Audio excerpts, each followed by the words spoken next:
Halo semuanya, kembali lagi di Farid Hanif dan kali ini kita mau bahas bagaimana rasanya setelah menempuh 1900 km menggunakan Toyota All New Veloz Q TSS CVT.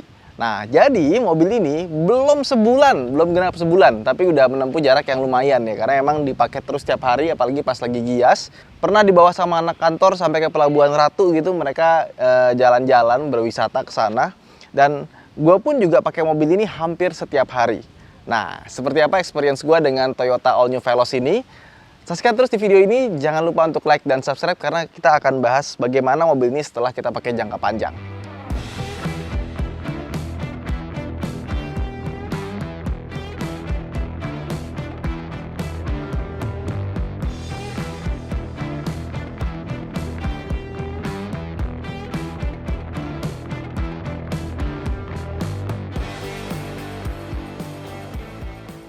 Jadi sebenarnya 1900 km itu nggak panjang-panjang amat gitu ya. Tapi buat gua itu experience-nya udah cukup banyak. Gua hampir tiap hari pakai mobil ini dan ada beberapa yang pengen gua sampaikan karena setelah dipakai panjang itu baru berasa gitu ya.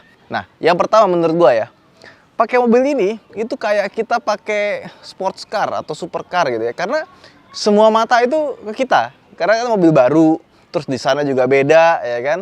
Itu pas kita lagi jalan, itu tuh banyak orang yang langsung ngeliat, langsung melotot, buka kamera, foto gitu loh. Kayak apa ya, kayak nembus supercar gitu. Memang secara desain sih, dari depan, samping, belakang, All New Veloz ini emang keren sih. Dan desain bahasa itu jadi garang gitu, jadi galak. Gue suka banget, terutama bagian detailnya ya. Kayak misalkan grillnya ini nih, ya dia punya kamera 360, itu kameranya itu bisa nggak kelihatan kayak tempelan gitu. Jadi kayak menyatu sama grillnya. Terus lampunya pun dia ada tulisan Veloz di sini. Jadi kelihatannya tuh kayak mobil premium yang mahal gitu. Terus juga awal-awal gue pakai mobil nih, gue kadang-kadang suka ngira apakah lampunya belum gue matiin ya. Padahal kan dia sudah pakai auto headlamp. Nah, jadi kita taruh di auto, nanti dia akan ngeset secara otomatis. Nah, mobil ini kalau kita dari dalam rumah atau kita dari mana gitu ya, pas kita turun, ya kan, mendekat ke mobil, dari jarak mungkin sekitar 20 meter. Jadi dia akan mendeteksi kuncinya itu mendekat. Nah, ketika dia mendeteksi kuncinya mendekat, atau kita mendekat membawa kunci, nanti dia akan menyalakan lampu. Jadi pas gue dateng lihat kayak, wah, ini mobil dari tadi belum gue matiin kayak lampunya ya. Ternyata enggak. Memang sama Toyota dibikin dia akan ngedetect kita kalau misalkan deket, dia akan nyalain lampu-lampunya. Fungsinya apa? Kalau di malam hari itu memudahkan kita banget. Pas lagi mau ke arah mobil, kita misalkan lagi parkir gitu ya, misalkan di kanan kiri ada sesuatu, di jalan ada sesuatu, misalkan ada kubangan atau semacamnya, kita bisa menghindari, dan itu bagus banget. Kayaknya tuh pas mobil lampunya nyala semua, kita mau datang itu rasanya kayak, wih, mobil tuh kayak rasanya mahal banget ya, kurang lebih kayak gitu sih. Nah, terus yang ketiga, lampu LED-nya ini ya, gua agak skeptis tadinya sama mobil yang lampunya itu pakai di model pantulan ke bawah, biasanya agak kurang terang. Tapi di mobil ini lampu depannya itu terang. Dan lampu belakangnya juga, itu juga dibikin full.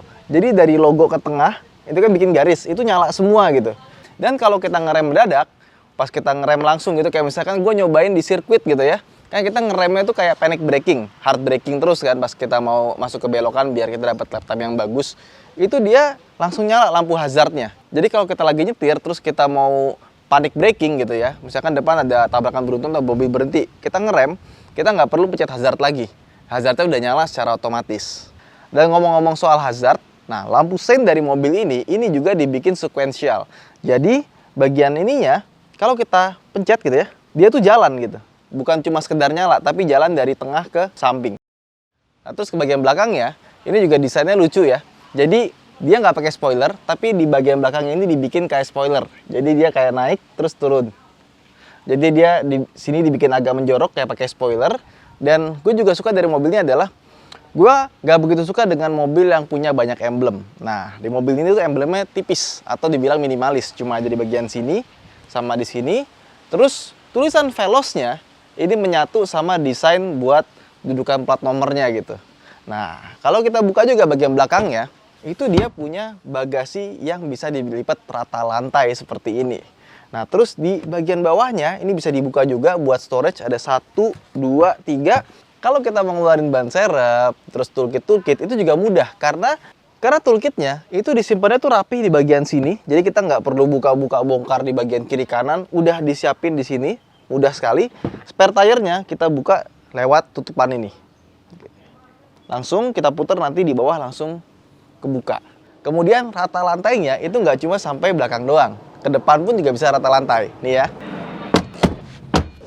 Nah, tuh lihat. Bisa rata lantai sampai ke bagian tengah. Jadi kalau kita mau bawa barang, ini lega banget di bagian sininya. Asik ya? Kita naikin lagi. Karena ada satu lagi yang gua suka ya. Gue pikir tadi awalnya nggak kepake. Tapi ternyata setelah gua praktekin gitu ya, ini kepake banget. Apalagi pas kita lagi nyampe di suatu tempat, terus orangnya belum datang gitu, kita janjian. Nah, kadang-kadang males juga nunggunya ya. Nah, pas lagi nunggu, kita bikin pakai long sofa mode, kayak gini nih. Nah, ini namanya long sofa mode. Ya, biasanya kalau mode-mode seperti ini, itu biasanya di bangku baris depan ke tengah. Nah, tapi ini nggak cuma dari depan ke tengah doang, tapi bisa dari belakang ke tengah. Nah, jadi kalau misalkan kita lagi nungguin orang gitu ya, ini belum nyampe-nyampe orangnya, atau kita lagi disetirin, terus kita mau relax di belakang, ya ini enak banget sih. Biasanya kalau istri gue lagi ke salon gitu ya, gue nemenin anak-anak gue gitu ya di mobil. Nah ini pakai long sofa mode ini kita bisa main, bisa bersantai, dan ini kepake banget kalau kalian punya anak-anak gitu ya. Karena kayak misalkan waktu itu gue nungguin istri gue ke salon gitu kan, gue nungguin di mobil sama anak-anak gue. Ya ini gue bikinin long sofa mode begini, ini cepet bikinnya, nggak bikin repot. Terus ya udah kita bisa main, bisa tidur, bisa bersantai. Dan kalau misalkan kita mau ngecas HP, ini di sini juga ada colokan di 12 volt. Ya, jadi nggak cuma di bagian tengah doang. Di tengah itu ada 2 biji 2,1 ampere yang fast charging, tapi di belakang pun juga ada colokan 12 volt. Nah, nggak cuma itu aja, kita di sebelah kiri sini dapat 2 buah cup holder, di kanan juga dapat 2 buah cup holder, sama di sini ada ruang penyimpanan barang. Kalau kita mau naruh misalkan HP atau mainan, bisa ditaruh sini. Dan kalau misalkan kita mau pakai mobil di jarak jauh terus disupirin, pakai long sofa mode ini juga enak banget karena kaki kita bisa lurus, santai, terus tidur deh. Pakai seat belt jangan lupa biar aman di belakang. Jadi meskipun kita pakai kaki yang selonjoran begini gitu ya, tetap kita bisa sambil jalan, nggak cuma sambil berhenti doang gitu. Karena tiap kursi ada seat beltnya. Nah sekarang kita ke bangku baris kedua, kita bikin sofa mode juga. Bisa loh. Kemudian kalau misalkan kita mau duduk di tengah gitu ya, nah ini juga bisa dibikin sofa modenya. Terus di bagian belakang sini kita bisa, nah recline lagi ke belakang, jadi bisa dipakai buat tidur. Nah asiknya lagi, biasanya mobil-mobil yang punya headrest di tengah ini, dia nggak punya armrest yang bisa dibuka. Nah kalau ini kita bisa buka armrestnya seperti ini, ya kan? Kirinya jadi armrest dan ini ada soft padnya ya. Jadi kalau misalkan kita mau jalan jauh disupirin, mau duduk ala-ala Alphard gitu ya, kaki bisa selonjoran. Nah, ini adalah mobil yang tepat banget sih. Jadi dia tuh bikin kabin tuh benar-benar fungsional dan dipikirin kenyamanannya gitu ya. Kayak misalkan di sebelah kirinya dikasih soft pad, kanannya juga bisa jadi armrest. Oke, kita tidur deh sampai tujuan. Dan ini masih bisa dibikin rebah lagi nih. Nah, sampai segini beneran kita bisa pakai buat tidur. Asik ya? Nah, terus kalau kita misalkan pengen nonton, ya kan? Di sini juga disediain layar, kita tutup. Nanti tuh ada gambar bintang-bintangnya gitu. Kesannya tuh kayak punya sunroof pas lagi malam-malam. Ini dashboardnya ya. Ini juga rasanya mewah, terutama di bagian sini ada soft touch-nya. Dan kombinasi warnanya itu kayak broken white, terus di sininya hitam. Dan di sininya ada biru-biru nyala. Ini ambience light-nya ini akan terasa lebih keren lagi kalau kalian pakai mobil ini pas lagi malam-malam. Karena cahaya itu benar-benar kelihatan. Nah, terus juga mobil ini punya head unit yang menurut gue oke. Dia responsif, bisa Android Auto sama Apple CarPlay. Dan di setirnya ini ada tombol buat mikrofon. Gambarnya nih ya, pas kita pencet ini nanti kita bisa ngomong ke Siri atau pakai Oke Google. Speedometernya ini juga bisa dibilang full digital ya. Tapi yang sebelah kirinya itu yang layar LCD digital, yang sebelah kanannya itu kayak buat angka doang. Sama buat bensin di bagian bawahnya. Di sebelah kiri setir ini ada tombol navigasi. Ini banyak banget fungsinya. Kita bisa buat ganti trip.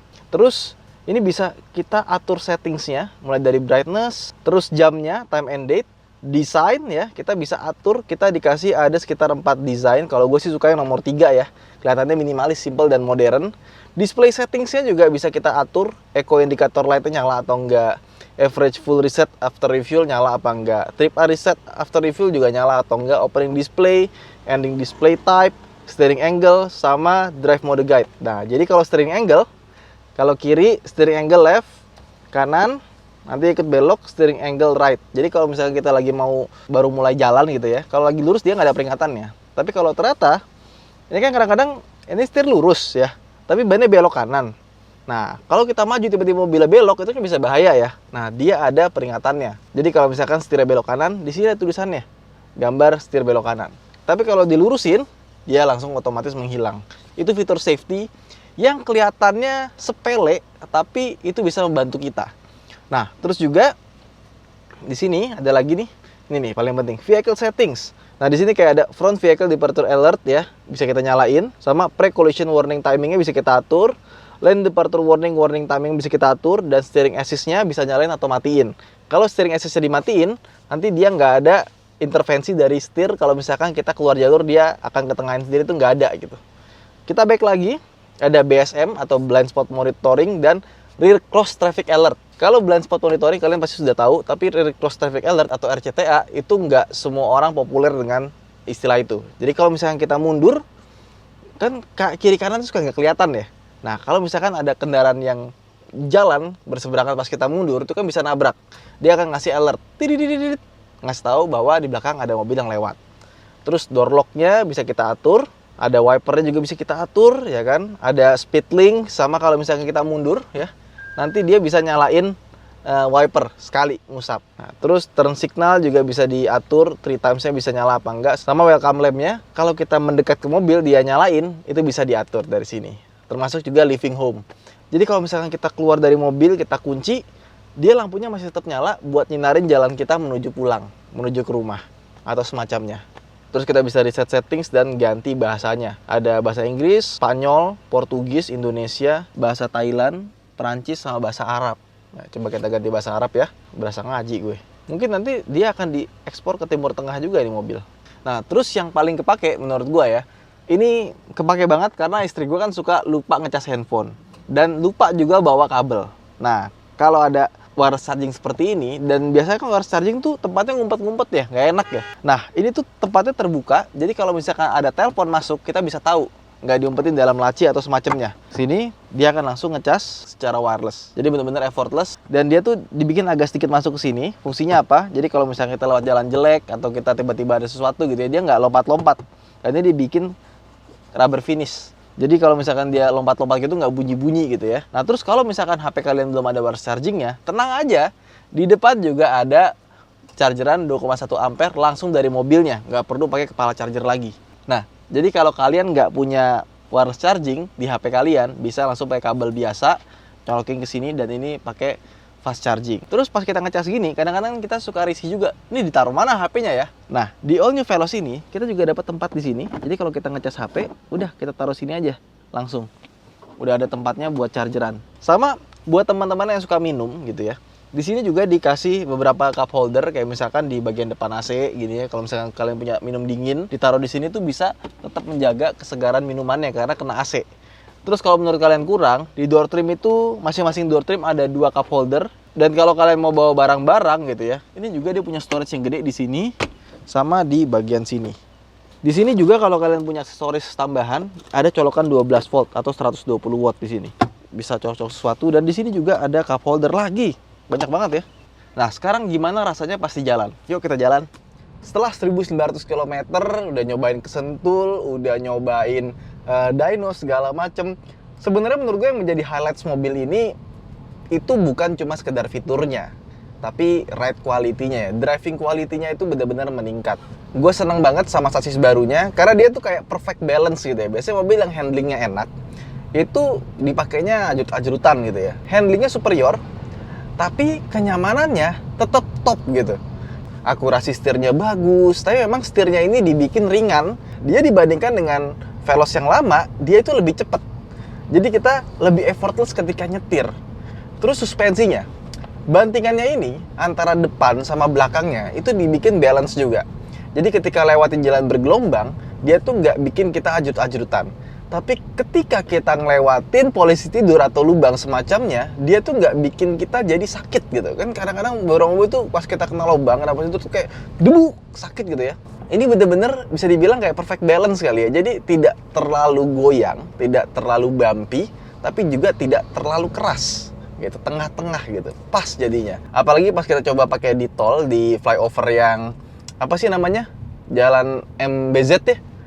MBZ itu kan jalannya itu kan setiap kena separator itu kan jedak ya. Itu bisa diredam dengan baik di mobil ini. Gitu. Jadi di setirnya enak, tapi buat penumpang pun juga rasanya enak gitu. Terus di posisi duduknya, gue juga ngerasa mobil ini pas banget. Jadi rasanya tuh kayak kita bawa sedan, setirnya juga bisa teleskopik, dan visibilitasnya dia juga bagus. Dan ngeliat ke samping, belakang, itu juga visibilitasnya tuh baik banget gitu.